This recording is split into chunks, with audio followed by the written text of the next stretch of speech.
చెప్తా.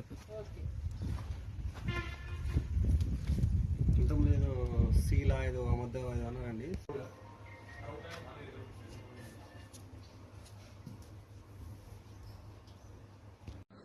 అందరికీ నమస్తే అండి. నా పేరు పవన్. మా మమ్మీ వాళ్ళు తిరుపతి వెళ్ళి వచ్చారు.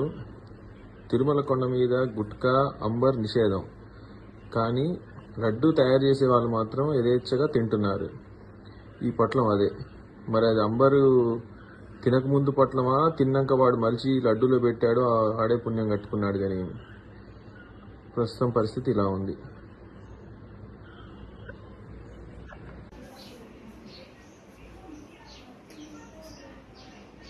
అది నాకు తెలిసి నోట్లో